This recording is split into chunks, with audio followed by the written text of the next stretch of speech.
Silence turned into a scream in the skies over Arizona. The most advanced military aircraft in the United States, valued at nearly $3 billion, lost control during an official demonstration. Members of Congress, high-ranking generals, and international analysts watched the descent unfold in real time. "Mayday! Critical system failure! We're losing altitude!" The voice crackled through the tower radio. The pilot managed to land, miraculously. But the Phoenix Alpha 1, the crown jewel of American defense engineering, lay dead on the runway, and no one could explain why.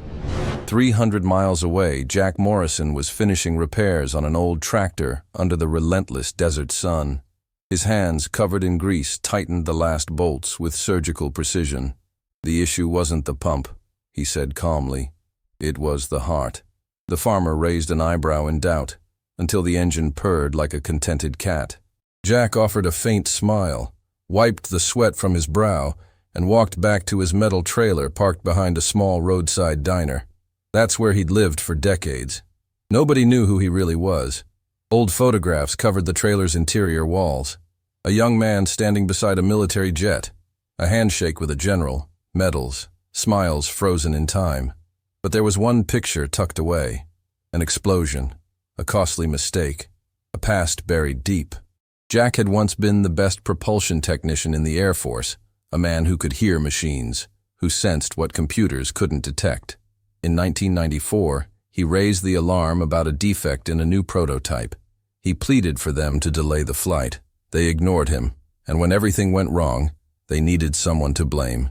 He was discharged from the Air Force, stripped of his name, his career, his dignity, and just like that, he vanished. Today, he repairs water pumps, old tractors, rusted-out generators. He lives alone, in silence, with tired eyes still gazing at the sky, as if searching for something that had been ripped away. But fate has a long memory. And when the Phoenix went down, with the best engineers in the country left speechless, a forgotten name started to echo through the halls of power. Jack Morrison, the man nobody listened to, the only one who might understand what was happening. If this story is already striking a chord with you, hit the like button and subscribe, because what comes next is even more powerful. Meanwhile, across the dark and silent Arizona desert, the distant sound of a military helicopter sliced through the night, heading straight for him. At Edwards Air Force Base, chaos had taken over the control room. Screens flashing red, silent alarms pulsing, engineers darting back and forth trying to figure out how the most advanced aircraft in the world had simply shut down. Marcus Hayes, the test pilot, was still catching his breath after the emergency landing. With both engines running at only 30% and no navigation systems, he had brought $3 billion back to Earth with nothing but his own hands. But the Phoenix Alpha 1 was now completely unresponsive. And no one, absolutely no one, had a clue why. For 6 straight hours, the top minds in American engineering searched for answers. Quantum links were reviewed. AI systems ran trillions of diagnostics. Experts from MIT, Stanford, Boeing, Lockheed, nothing. Every individual component seemed fine when tested separately, but together, it was as if the aircraft had simply decided not to exist. That's when someone walked into the room. An older man with white hair, vintage glasses, and a steel gaze. Colonel James Patterson. 3 wars behind him, respected by everyone in the room. When he asked to see the Phoenix's data, no one objected. He stood there in silence for nearly an hour, scanning numbers, asking deeply technical questions that only a few could follow. Then he stepped back from the screens and let out a sigh. "I've seen this before." The statement sounded absurd. Dr. Samuel Chen, the head of engineering, could barely hide his skepticism. "With all due respect, Colonel, this tech is cutting edge. There's no precedent." Patterson crossed his arms. "New tech. Old problem. Nellis, 94. Prototype with a similar failure. Integration falling apart even though individual systems worked just fine. And there was a man, a technician, who tried to warn us." The room fell silent. He was ignored, then blamed. "What was his name?" asked General Hawkins, clearly tense. "Jack Morrison," the colonel replied. "But he disappeared after the incident. No one's heard from him since." "Then find him," she ordered. Now, the search began immediately. Federal records, archived files, military databases, hundreds of Jack Morrisons surfaced, but none of them matched. Until a young analyst named Sarah Kim searched for an old nickname, Iron Hand. And there it was, buried in forgotten records from Arizona. A man named Jack Morrison, registered as a mechanic in a tiny town called Copper Ridge.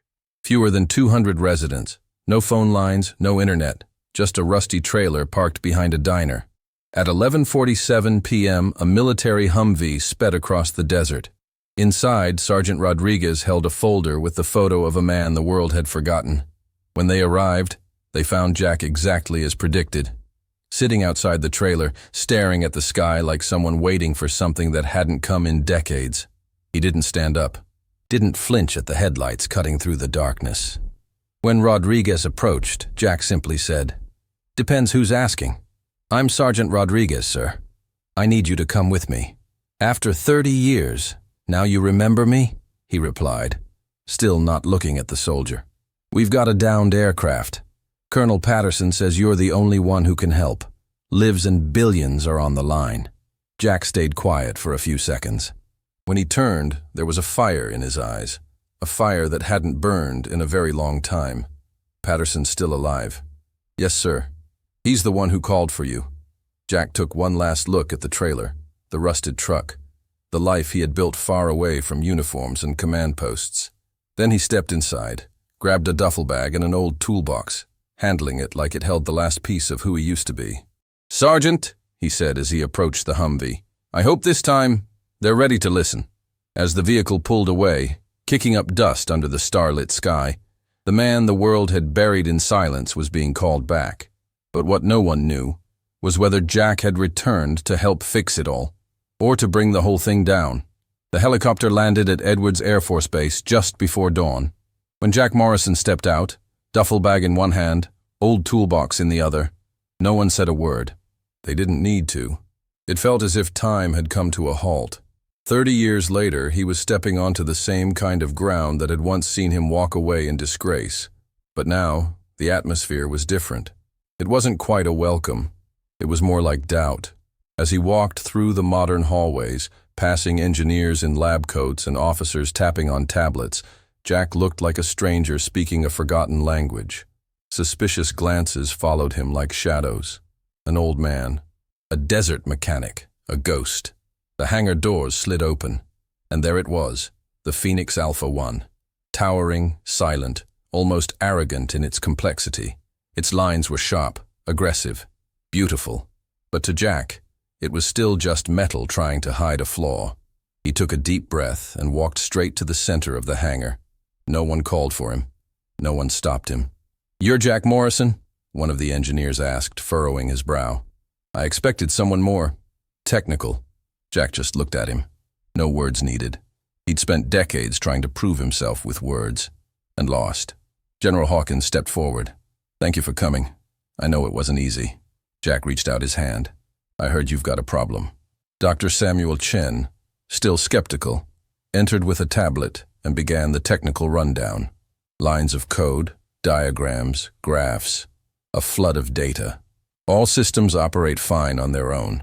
But when we integrate everything, it collapses. "We've run every test imaginable." Jack nodded, then walked up to the aircraft. He didn't ask for manuals. He didn't grab any tools. He just observed. "Can I hear the engines?" he asked, locking eyes with the doctor. Chen almost laughed. "You want to hear them?" Before there were senses, there were ears. A tense silence followed. Chen sighed. "Fine. Run the engines in diagnostic mode." The sound filled the hangar. For most, it was just technical noise. But for Jack, it was an old language returning to him. He closed his eyes and listened, the way one listens to a secret. 5 minutes later, he asked them to shut it down. Resonance difference between the wings, subtle vibration, but enough to trigger harmonic disintegration when heated. Everyone froze. Chen, clearly irritated now, crossed his arms. "We've measured everything down to the nanometer. The structure's flawless." Jack nodded toward the aircraft. "It's flawless, while it's cold." He moved to the thermal data, studied the graphs like someone reading a long-lost letter, then pointed to a barely noticeable spot. Right here. The metal starts expanding at 847 degrees. That vibration conflicts with the control circuits. That's impossible, an engineer muttered from the back. That vibration is negligible. Jack slowly turned toward him. It was a negligible vibration that tried to warn you 30 years ago, and no one listened. For the first time, Jack opened his toolbox. Inside, old instruments, flawless condition, a hammer, a mechanical stethoscope, a manual calibrator. With them, he began gently tapping specific spots along the fuselage. Each tap produced a distinct tone. On the right, clean.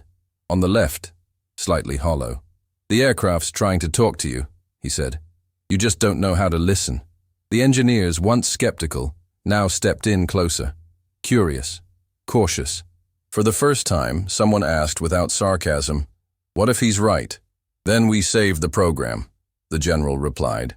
Chen still hesitated, but Hawkins had made up her mind. "Give him whatever he needs." Jack pulled out the stethoscope, placed it on the fuselage, and listened again, then smiled, just barely. "Now that I know where it hurts, I can fix it." And with that, he stepped inside the aircraft's inner structure. As the technicians watched in silence, one question lingered in the air. What if, in the end, that old man really is our only shot? The hangar had been cleared. Jack was alone with the Phoenix. His eyes locked onto the aircraft like he was staring down an old enemy. He adjusted the mechanical stethoscope over the fuselage and began the test sequence. The engines started to roar. 40%, 60. The heat built up. The metal creaked. The Phoenix Alpha One was waking up like a beast, unsure whether it was being healed or provoked. 95%, 100. Then came the sound. A metallic whisper, almost imperceptible, but Jack heard it. The vibration. That damn vibration. "Shut it down now," he shouted into the comms. One by one, systems began to fail, just like before. The same cascading errors. The engineers watched from outside in silence. When everything finally went dark, Jack stepped out of the cockpit, his eyes shining with sweat and adrenaline. That's it. The problem isn't electrical. It's not logical. It's physical, harmonic. He rushed to the whiteboard, grabbed a marker, and started drawing. Curves, vibrations, frequencies. He pointed at the number, 847 hertz. That's the frequency that goes into resonance when the fuselage heats up. And you know what it interferes with? The quantum processor. Direct interference. This isn't a software glitch. It's the right sound in the wrong place. Dr. Chen stared in disbelief. But how can a vibration shut down the entire system? Jack didn't even blink. Nikola Tesla nearly brought down a building with this in 1898. You forgot that in the real world, everything vibrates. And if it vibrates, it can fail. He walked over to his toolbox and pulled out 3 small metal blocks. Harmonic dampers. They've been used for nearly a century in skyscrapers to keep them from collapsing in the wind. I'm going to install one at each critical point. The reaction was immediate. That's never going to work, Chen muttered. The aircraft wasn't designed for that. Jack didn't bother answering. He grabbed his flashlight, his wrench, and got to work. He crawled through tight compartments, climbed through hatches long forgotten in the design. He touched the structure like someone tending to an old wound. Every point welded with precision. Every bolt tightened like he'd rehearsed this installation for years. Meanwhile, outside, the engineers watched in silence. Sarah Kim was recording. Chen took notes. The old man who had arrived with a toolbox now stood at the center of the most expensive program in Air Force history. 3 hours later, Jack emerged covered in grease, soaked in sweat, but with the expression of someone who knew exactly what he was doing. Done. 3 points fixed. The vibration will dissipate before it ever reaches the core. Shall we run a test? Hawkins asked. We're not just testing, Jack replied. We're flying. A murmur rippled through the hangar. Mr. Morrison, you don't have clearance to pilot this aircraft. No license. No protocol. Then make one up right now, he answered. If this jet's going to fly again, it's going to be with me at the controls. And if it doesn't, at least you'll know I gave it everything I had. The protests erupted. This is suicide, someone yelled. But Jack raised his voice for the first time. I spent 30 years being blamed for an accident I tried to stop. They took everything from me. And now, When you need me, you ask for my help. Fine, I'm here. But I'm only going back up in that sky if it's with this plane. I hear it. And it hears me. The entire hangar froze. Then the door opened. Colonel Patterson stepped inside, walking slowly toward Jack. Are you sure about this? He asked. More than I've ever been. 15 minutes later, Jack Morrison was suited up in a flight jumpsuit, seated in the cockpit of the Phoenix Alpha 1. His hands rested on the controls with the ease of someone who never should have been taken out of that seat. Edwards Base, this is Morrison, requesting clearance for takeoff. And then came the silence. The kind of silence that only happens before something historic. The Phoenix Alpha 1 sliced through the sky like a silent arrow. Jack Morrison, at 67 years old, was flying the aircraft no other engineer had managed to keep in the air. He climbed to 30,000 feet, pulled high-stress maneuvers, pushed the fuselage to its limits, recreated the exact conditions that had brought the aircraft down days earlier. But this time, everything was in perfect harmony. No malfunctions, no vibrations, no errors. Inside the control tower, no one could speak, not even Chen, who watched it unfold as if witnessing a miracle. Edwards Base, this is Morrison. All systems functioning normally, flawless flight, mission accomplished. When he touched down, the base erupted in applause. Technicians, engineers, officers, even the staunchest skeptics now looked at Jack as the man who had done the impossible. The old mechanic from the desert had breathed life back into the most ambitious aviation project in modern history. Dr. Chen approached slowly and extended his hand. I was wrong. Completely wrong. You're not just a mechanic. You're a genius. Jack gave him a modest smile and shook his hand. I'm not a genius, Doctor. I just learned how to listen. Sarah Kim handed him a small metal plaque that read, Jack Iron Hand Morrison, the man who taught machines to speak and engineers to listen. He read it, visibly moved, but handed it back. Hang this in the lab. They're the ones who'll need to remember. The next day, Jack was called into General Hawkins' office. She slid a folder across the desk. Official Air Force offer, full colonel, high salary, your own team, complete autonomy. Jack flipped through the pages in silence. It was a thick stack, page after page of recognition. But in the end, he calmly closed the folder and handed it back. Thank you, truly, but I can't accept. Why not? She asked. Because I'm not that man anymore. The system that broke me isn't the system I want to fix. I did what I came to do. He looked out the window. Outside, young engineers were testing sensors. One of them wore a mechanical stethoscope. It was Chen, explaining, demonstrating. The problem was never the Phoenix, Jack said. It was the way of thinking. Now, they'll remember. Hawkins nodded. And your request to clear your military file? Jack took a deep breath. Do it. Not for me, for the truth. The next morning, he returned to Copper Ridge. When he arrived, he found his old truck spotless and shining. A note was taped to the windshield. A national hero deserves proper wheels. The Copper Ridge community. For the first time in weeks, Jack smiled. That night, he returned to his aluminum chair beside the trailer. He looked up at the sky, this time, at peace. He knew that up there flew aircraft he had helped save. But what mattered most was that somewhere out there, young minds were learning how to listen. His newly purchased cell phone rang. It was Bill, the farmer. Jack, that tractor of mine's making that weird noise again. You around? Jack smiled. On my way. As he walked toward the truck, he glanced at his weathered hands and thought, it doesn't matter if it's an old tractor or a next-gen fighter jet. If you know how to listen, you'll always know what to do. Thanks for staying with us until the end. If this story of wisdom and redemption moved you, don't forget to hit that like button and subscribe to the channel. And tell us in the comments which part touched you the most. And don't miss our next video popping up on your screen right now. Another incredible story is waiting for you.